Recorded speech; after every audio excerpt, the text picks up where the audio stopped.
तापरे सान पुआ दुर्घटनार सम्मुखीन जीवन पड़े जाइछि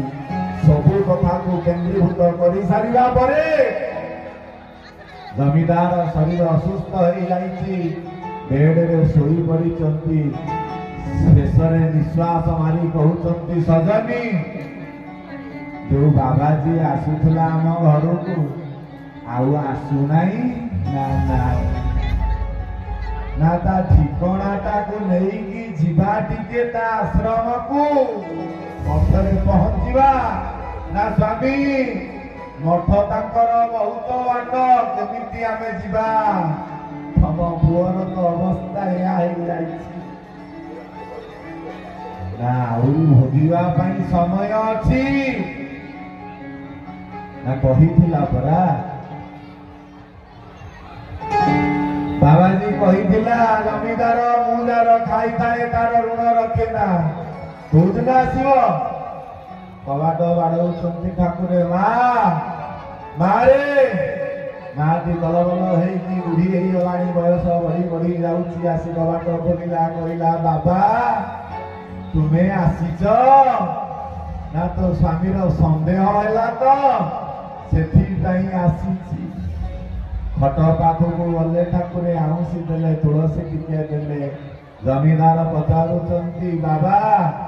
आउ केते दिन बंचीबी ठाकुरे कहउचंती हे जमीदार तम पुअर अंत्येष्टि क्रिया सारी सारिबा परे तमको मु अति आनंद रे नै जीवी ना मो पुअर अंत्येष्टि क्रिया करिबा को मध्य मते देखिबा पई पड़िबो ना हो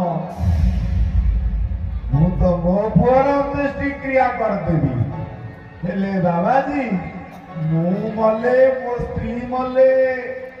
आम स्वामी स्त्रींकर अंत्येष्टि क्रिया किए करियो हसी हसी ठाकुर कहउचंती हे बापा हे मां तमर अंत्येष्टि क्रिया पई तमे व्यस्त हुआ ना मैं पड़ा अछि तमर अंत्येष्टि क्रिया करिवा पई आज सही समय उपनीत होउचंती जमीदार प्रयाण काले मनसा चलेना हाथ चलुनी गोड़ चलुनी निश्वास बारी होनी कांदुचंती धर्मपत्नी भे भे विकल रे डाकुचंती जगत गुरु ठाकुर श्री श्री अभिराम परमहंस मोर तो बुड़े देला वंश आज मो स्वामी ए अवस्था।